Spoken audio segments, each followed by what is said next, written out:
X input को represent कर रहा है, वाई आउटपुट को रिप्रेजेंट कर रहा है, तो ऑब्वियसली इनपुट्स के लिए आपको इंटरवल सपोज करोगे जो कांस्टेंट नंबर से रिप्रेजेंट करेंगे, और आउटपुट जो है ऑफ कोर्स चूँकि वो वाई पे डिपेंड करता है तो कोई ना कोई कर्वी पाथ होगा आपके पास, ठीक है। तो आपके पास इस तरह का रीजन आया था, तो आपने कहा था कि अब इसमें हो क्या रहा है, x is from a to b but y is dependent on x, मतलब y is some function of g, कि आपके पास दो लेयर्स आ रही हैं, ये g2 ऑफ x को रिप्रेजेंट करता है, g1 ऑफ x को रिप्रेजेंट करता है। सेकेंड पॉसिबिलिटी क्या है कि हम y को इनपुट ट्रीट करें, तो we just want to sketch our function. ये चॉइसेस हम लोगों पर डिपेंड करती हैं। मैथमेटिक्स वाले अमूमन अलॉन्ग एक्स एक्सिस इनपुट लेते हैं, लेकिन आप बहुत सारे डिफरेंट सब्जेक्ट्स में ऑब्जर्व करोगे कि आप वाई के अलॉन्ग भी इनपुट्स ले सकते हो। और अगर आपका एक्स आउटपुट हो तो क्या, किस तरह के रीजन्स हमारे पास आएंगे। ऑफ कोर्स एक्स इनपुट है, वाई इनपुट है, तो वाई कांस्टेंट होगा, इस तरह से कोई इंटरवल दे देगा आपको, सपोज सी टू डी, और आपके पास जो आपका एक्स है वो आपके पास कोई रैंडम फंक्शन आएगा, कोई कर्वी पाथ आ जाएगा, तो आपका ये जो है रिक्वायर्ड रीजन आ जाएगा। उसमें हम क्या कहते थे कि हमारे पास जो y है it's from c to d and x is a function of y some each one of y and h2 of y, ठीक है। अब इसी आइडिया को हमने एक्सटेंड करना है 3D के अंदर। अब 3D में क्या हो रहा है, 3D में जो आपकी डोमेन है, जिस डोमेन के ऊपर आपने अपने फंक्शन को इंटीग्रेट करना है, दैट डोमेन इज 3 डायमेंशनल। अब हमारी डोमेन ही 3 डायमेंशनल है, x y z। First possibility जो हमने यहाँ डिस्कस की थी कि हमारे पास x y और z तीनों के तीनों कॉन्स्टेंट्स हो, then we will get rectangular region, ठीक है। अब इस रीजन के ऊपर हमारा कोई ग्राफ पड़ा है जिसको हमने इस पर इवेल्युएट करना है, but other than this we have 3 different conditions. Double integral में हमारे पास सिंपल 3 पॉसिबिलिटीज़ थी, यहाँ कांस्टेंट होंगे दोनों, या x कांस्टेंट है, y वेरिएबल है, and the third one was के y कांस्टेंट है and x is dependent on y। अब यहाँ पे क्या है, अब यहाँ पे एक पॉसिबिलिटी ये है कि आपका z आउटपुट्स को रिप्रेजेंट करे, x और y इनपुट्स हो जाएं, ठीक है। मैं पहले इस केस को डिस्कस करूँगी, इसको डिस्कस करने के बाद मैं बाकी केसेस के को एक दो एग्जाम्पल्स के बाद करूँगी। तो पहला केस काइंडली प्रॉपरली अंडरस्टैंड करने की कोशिश कीजिएगा। अब आप क्या कह रहे हो, आप कह रहे हो कि आपके पास z आउटपुट्स को रिप्रेजेंट करता है। इसका मतलब क्या हुआ कि जो हमारा एक्स वाई प्लेन, ये वाला सारा प्लेन है हमारा, ये हमारे इनपुट्स को रिप्रेजेंट कर रहा है, ठीक है।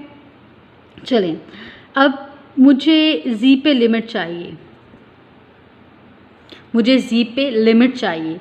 Since z is our output and z depends on x and y, so we will get 2 surfaces. एक आपके पास यहाँ पे चीज़ आ जाएगी, कोई भी शेप हो सकती है, मैंने बहुत आसान वाली शेप ड्रा कर ली है, तो आपके पास इस तरह की कोई शेप जनरेट हो जाएगी, ये इस तरह की कोई शेप आपके पास जनरेट हो जाएगी, ठीक है। कि आपके पास इस तरह का एक फिगर पड़ा हुआ है 3D में, और ये आपका रिक्वायर्ड रीजन है, और इस रीजन के ऊपर जो भी सरफेस, जो भी आपके पास ग्राफ है, आपने उसको इस पर इंटीग्रेट करना है। अब ऑब्वियसली ये हमारे पास लोअर कर्व है, और हम इसको कैसे लिखेंगे, u1 of X Y, because z depends on X Y, और यहाँ पे हमारे पास आएगी अपर लिमिट u2 ऑफ, ये हमारे पास u2 आ जाएगा, और ये हमारे पास u1 आ जाएगा, u2 of X Y. First of all आप लोगों ने अपने गिवन प्रॉब्लम में ये डिसाइड करना है कि आपके आउटपुट्स किसके अलॉन्ग हैं, आइदर z एक्सिस के अलॉन्ग हैं, x एक्सिस के अलॉन्ग हैं, और y एक्सिस के अलॉन्ग हैं, ठीक है। अब मैंने जस्ट ये वाला ग्राफ देखा और मैंने डिसाइड किया कि आपके पास आपका कर्व, आपकी हाइट कहाँ है, अलॉन्ग z एक्सिस, लिहाजा आपके आउटपुट्स अलॉन्ग जी एक्सिस हैं, तो मैंने फर्स्ट ऑफ ऑल जी पे लिमिट फाइंड आउट कर ली। मैंने कहा जी क्या है, वो एक्स वाई पे डिपेंड करता है। सपोज ये जो कर्व था मेरे पास वो u1 ऑफ एक्स वाई को रिप्रेजेंट कर रहा है, ऊपर जो है u2 ऑफ एक्स वाई को रिप्रेजेंट कर रहा है। रैंडमली मैंने जिस फिलहाल लिया है, ठीक है। अब बाकी क्या बच गया मेरे पास, बाकी मेरे पास बच गई x और y, ठीक है। तो बात डिस्कस करते हैं। हमने कहा कि हमारे पास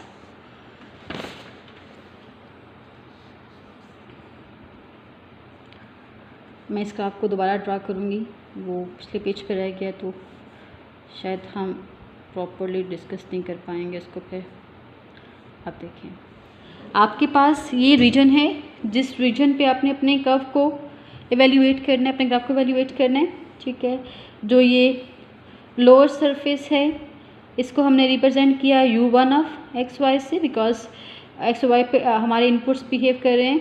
और जो ये है इसको हमने रिप्रेजेंट किया u2 ऑफ एक्स वाई से, ठीक है, क्लियर।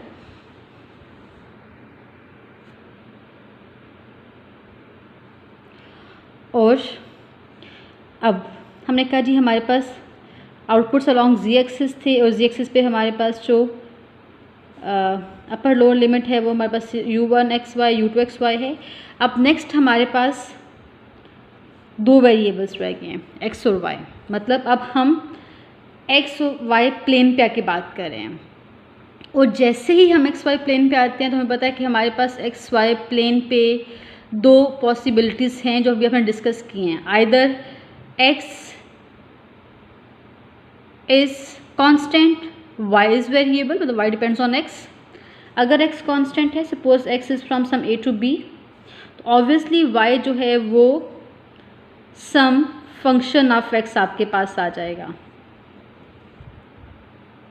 ठीक है। और सेकंड पॉसिबिलिटी क्या है कि नहीं, y कांस्टेंट है और x जो है वो अब डिपेंड करता है हमारे पास y पे। इस एक ग्राफ के लिए हमारे पास ये चीज़ कांस्टेंट रहेगी, मतलब z पे ऑफ कोर्स लिमिट स्टिल वही है u1 of X Y u2 of X Y, लेकिन चूँकि हमारे इनपुट्स एक्स वाई पे लाई कर रहे हैं और एक्स वाई प्लेन पे हमारे पास दो पॉसिबिलिटीज़ हैं कि हमारे पास जो है एक्स कांस्टेंट हो और वाई वेरी करे, या वाई कांस्टेंट हो और एक्स वेरी करे। तो हमारे पास इस तरह की कंडीशंस आया करेंगी। मैं एग्जांपल करती हूँ, एग्जांपल आपको ये चीज़ ज़्यादा बेहतर तरीके से क्लियर करेगी। एग्जाम्पल है हमारे पास, evaluate the given triple integral two x t v over the region E. अब उसने रीजन ई के बारे में हमें क्या इन्फॉर्मेशन प्रोवाइड किया है। E is the region under the plane 2x + 3y + z is equal to 6 that lies in first octant. E is the region under the plane that lies, मतलब अब आपकी जो डोमेन है, ठीक है, x y एंड z, एक plane है 2x + 3y + z is equal to 6। जब आप इस प्लेन को ड्रा करेंगे, मैं रैंडमली ड्रा कर रही हूँ, मैं सपोज करती हूँ ये दैट प्लेन शुड एनीवेयर ना, मतलब कहीं पे भी 3D में हो सकता है। मैं सपोज करती हूँ कि ये प्लेन कोई इस तरह से हमारे पास रैंडमली एक प्लेन था।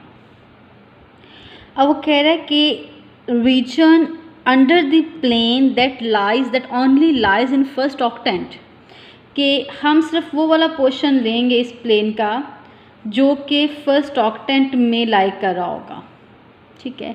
मतलब अब आपके पास जो आपका बॉक्स है वो एक्चुअली ये वाला बॉक्स है जिसके ऊपर आपने अपने फंक्शन को इंटीग्रेट करना है। हमारे पास दो इन्फॉर्मेशंस हैं, मैं पहली इन्फॉर्मेशन लेती हूँ, वो क्या है, फर्स्ट ऑक्टेंट। जैसे ही फर्स्ट ऑक्टेंट का टर्म यूज़ होता है, इट्स अंडरस्टूड कि एक्स वाई और जी तीनों पॉजिटिव हैं।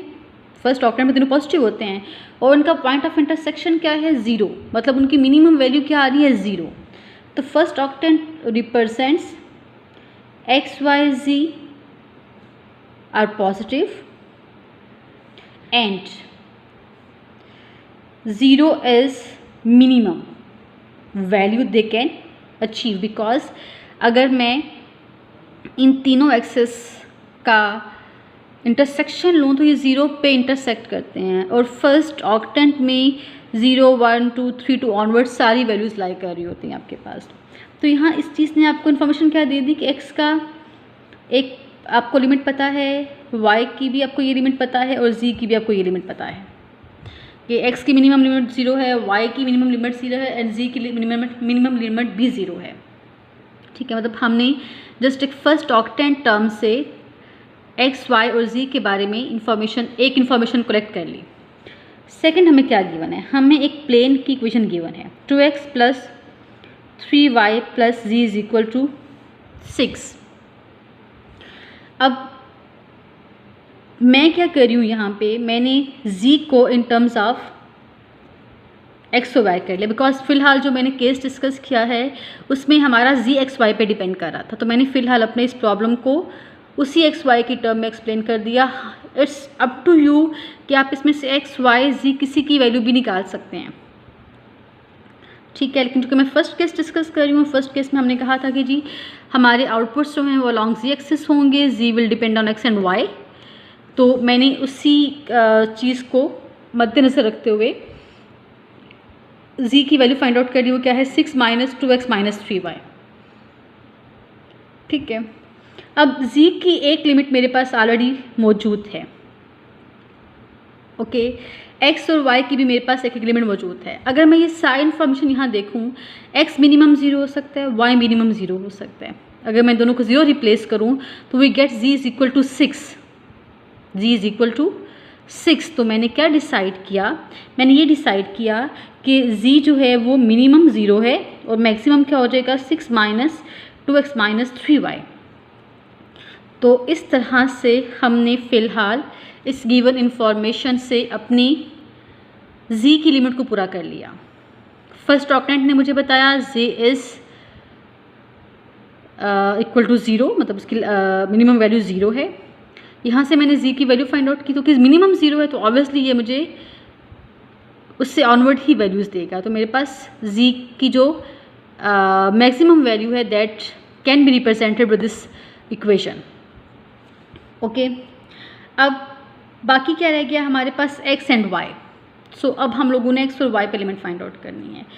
तो जब आप x और y पे लिमिट फाइंड आउट करते हो ना, मतलब ये चीज़ तो आपको z की लिमिट दे रही है, तो आप यहाँ पे एक सपोज़ मैं एक टॉर्च रखती हूँ, मैं जब इस पर इसका प्रोजेक्शन दूँगी तो इसका प्रोजेक्शन कुछ इस तरह से आएगा। ये कोई रैंडम ग्राफ होगा, मैंने तो बड़ा स्पेसिफिकली सर्कल बना दिया है। ठीक है, जब आप इसका रिफ्लेक्शन लेते हो ना इस पूरे फिगर का, तो वो रिफ्लेक्शन आपको बताता है कि आपके पास x और y की वैल्यूज़ क्या हैं। और रिफ्लेक्शन जब भी हम किसी चीज़ का लेते हैं तो हम देखते हैं कि हम उस वाले एक्सिस को 0 कर देते हैं। मतलब अगर एक फिगर अलॉन्ग z एक्सिस पड़ा है और मैं इसका x y प्लेन पे रिफ्लेक्शन लूँगी, मतलब ये कि मेरे पास पिक्चर में सिर्फ ये चीज़ आएगी, तो ऑब्वियसली z यहाँ 0 हो जाएगा। ठीक है, अब जब आपने z पे लिमिट फाइंड आउट कर ली तो नेक्स्ट हमने x और y पे लिमिट फाइंड आउट करनी थी।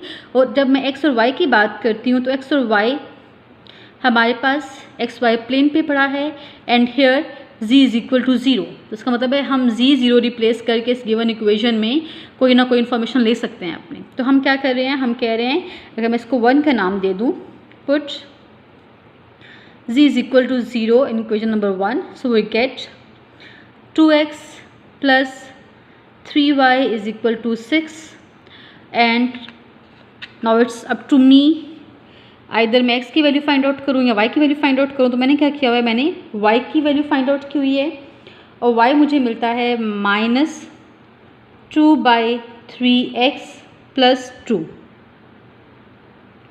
2। अब मेरे पास y की दो वैल्यूज़ हैं, एक तो 0 हो सकता है मिनिमम और दूसरा क्या है y is equal to minus. अब ये वही डबल इंटीग्रल वाला क्वेश्चन हमारा सामने आ गया है कि कम्प्लीटली डबल इंटीग्रल वाली फॉर्म में हम इसको सॉल्व करेंगे। ठीक है, अब आप क्या करें, आप यहाँ पे इसको ड्रा करें, y 0 आपका इस पूरी लाइन पे आपके पास y इज इक्वल टू 0 होता है। ठीक है, ये आपका फर्स्ट कर्व आ गया।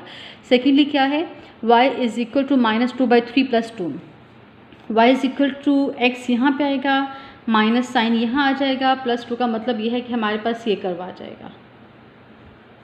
ठीक है, हमारे पास ये दो कर्व्स आ गए और हमें x इज इक्वल टू 0 भी गिवन था, लिहाजा हम इनको बाउंड करके तो अपना डोमेन रीजन फाइंड आउट कर सकते हैं। हम यहाँ पे हैं। अब अगर मैं एक वर्टिकल एरो ड्रा करूँ, its tail will give us the lower limit and its head tells you the upper limit. So हमारे पास upper limit, लोअर लिमिट क्या है 0, अपर लिमिट क्या है -2/3 + 2। हमारे पास y की लिमिट भी आ गई और जस्ट लाइक डबल इंटीग्रल हम क्या करते थे, x की लिमिट के लिए हम point of intersection find out करते थे, क्योंकि मुझे पता है मिनिमम तो 0 आ रहा है लेकिन मुझे ये वाला फाइंड आउट करना है, तो मुझे क्या करना पड़ेगा, point of intersection of these two curves. एक कर्व क्या है y इज इक्वल टू 0, दूसरा कर्व क्या है y इज इक्वल टू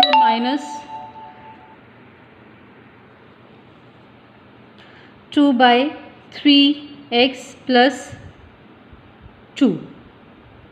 ठीक है, इंटरसेक्शन लेंगे तो -2/3x + 2 इज इक्वल टू 0 आ जाएगा। सिंप्लीफाई करेंगे तो हमें x इज इक्वल टू 3 मिल जाएगा।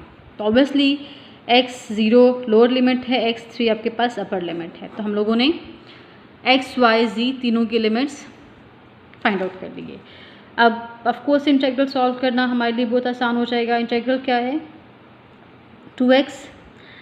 अब सबसे पहले किसकी क्या चीज़ आएगी, ऑफकोर्स एक ऐसा वेरिएबल आएगा जो 2 पे डिपेंड करता है, जो dc है।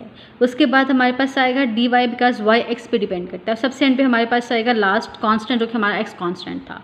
सो x is from 0 to 3, y is from 0 to -2/3x + 2 and z हमारे पास क्या है 0 to 6 - 2x - 3y। अब पहले हम इसको dz की रिस्पेक्ट से इंटीग्रेट करेंगे। इंटीग्रेट करने के बाद z की लिमिट रिप्लेस कर देंगे, जो एक्सप्रेशन आएगा उसको y की रिस्पेक्ट से इंटीग्रेट करेंगे, उसमें y की लिमिट रिप्लेस कर देंगे और जो रिमेनिंग टर्म आएगी उसको x की रिस्पेक्ट से इंटीग्रेट करके x की लिमिट रिप्लेस कर देंगे वहाँ पे।